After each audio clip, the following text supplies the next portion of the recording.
લોકો તો બધા લાઈનમાં ઉભા રહે છે અને આપણને ભિખારી સમજે છે આયોજકો. માસીને વાગ્યું છે, કાચ તોડ્યો છે, 3 થી 4 જણને વાગેલું છે, અમારી સામે જોયેલું છે. અહીંયા ઓર્ગેનાઇઝર ભાગી ગયા છે, બરાબર છે. કોઈને કોઈ ક્યુઆર કોડ નથી આવ્યો. શું છે આ? ગરબા રમવાના આશિક છે અમે લોકો, નામ છોડી દો તમે. અને આ બધી પબ્લિક બેવકૂફ છે, એકચ્યુઅલી હંગામો કરવો જોઈએ.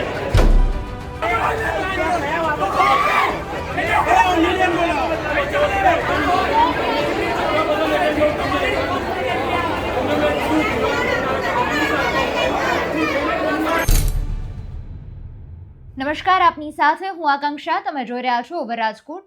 આપણે જાણીએ છીએ કે નવરાત્રીનો માહોલ છે. આવતીકાલે માતાનું પહેલું નોરતું છે.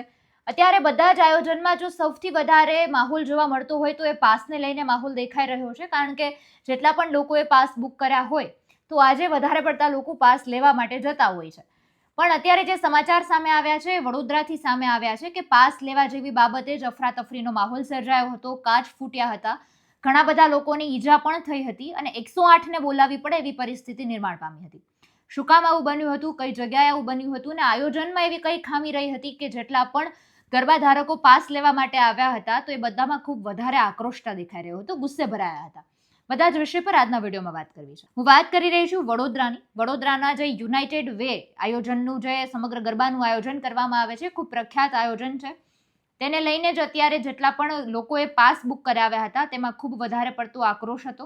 લોકો ખૂબ વધારે ગુસ્સે ભરાયા હતા અને તેને લઈને જ પાસ જેવી બાબતે ત્યાં અફરાતફરીનો માહોલ સર્જાયો હતો, કાચ ફૂટી ગયા હતા, ઘણા બધા લોકો ઈજા પણ પામ્યા હતા અને 108ને પણ બોલાવી પડી હતી ઘટના સ્થળે.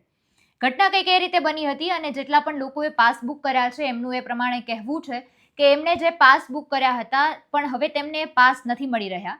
એમને મેસેજ આપવામાં આવ્યો હતો કે 21 તારીખે તેમણે અલકાપુરી ક્લબમાંથી પાસ લેવા માટે આવવાનું છે. એટલે જેટલા પણ લોકોએ પાસ બુક કર્યા હતા તેઓ ત્યાં પાસ લેવા માટે ગયા. તો પછી તેમને એવું કહેવામાં આવ્યું કે હવે તમારે અહીંયાથી નથી લેવાના, જે ગરબાનું ગ્રાઉન્ડ છે ત્યાં જઈને તમારે પાસ લેવાના છે. તમારામાં મેલ દ્વારા એક QR કોડ જનરેટ થશે, QR કોડ મારફતે તમે પાસ મેળવી શકશો. આ રીતની પણ વાત તેમને કરવામાં આવી.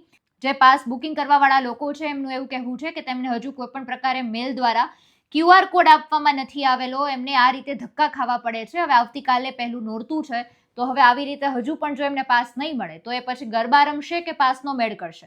કારણ કે 5,000 ઉપર તે લોકોએ ભાવ છે આનો ચૂકવેલો છે. ઘણા બધા લોકોએ આ વિશે વાત પણ કરી હતી, ખૂબ ગુસ્સે ભરાયા હતા. તો ખાસ તો જેટલા પણ પાસ બુકિંગ કરવાવાળા લોકો છે એમણે સમગ્ર મુદ્દે શું કહ્યું છે તેના પર નજર કરીએ. શું નામ છે આપનું, ક્યાં આવ્યા છો અને શું સમસ્યા સર્જાય છે અત્યારે? યુનાઇટેડ વેના ગરીબ લોકો તો બધા લાઈનમાં ઉભા રહે છે અને આપણને ભિખારી સમજે છે આયોજકો. 1 મહિનાથી અમે પાસ માટે પૈસા ભર્યા છે અને આવી રીતે લાઈનમાં ઉભા રાખે છે બધાને. હવે એમનો અંત આવવાની તૈયારી છે. શું નામ આપનું અંકલ? ગરબા રમવાના આશિક છે અમે લોકો, નામ છોડી દો તમે. અને આ બધી પબ્લિક બેવકૂફ છે, એકચ્યુઅલી હંગામો કરવો જોઈએ. QR કોડ નથી મળ્યા. બોલો ને. માસીને વાગ્યું છે, કાચ 3 તોડ્યો થી છે, 4 જણને વાગેલું છે, અમારી સામે જોયેલું છે. વાગ્યું છે. તો તમારે આ રીતે પ્રોટેક્ટ ના કરવું જોઈએ સાહેબ. એ લોકોને પ્રોટેક્ટ કરે છે ને. બરાબર છે, આનું સોલ્યુશન આપો તમે. એનું સોલ્યુશન ઓર્ગેનાઇઝર નથી અહીંયા. અહીંયા ઓર્ગેનાઇઝર ભાગી ગયા છે, બરાબર છે. કોઈને કોઈ ક્યુઆર કોડ નથી આવ્યો. તો શું છે આ? શું નામ છે આપનું, ક્યાંથી આવ્યા છો, શું સમસ્યા સર્જાય છે અત્યારે? અત્યારે વિરેન્દ્ર પટેલ મારું નામ છે અને અમે આવ્યા છે છેક બિલ ગામથી. શું શાની માટે આવ્યા છો? શાની પાસ માટે આવેલા છે. પાસનું અમે લગભગ નહીં તો અત્યારથી 25-30 દિવસ પહેલા બુકિંગ કરાવેલું હતું. કેટલા રૂપિયામાં બુકિંગ કરાવ્યું? બુકિંગ કરાવેલું તો 2300 રૂપિયાની અંદર અને એની અંદર અમે ડિલિવરી ચાર્જ બી ભરેલો છે, પણ તે છતાં અમારો પાસ આવેલો નથી.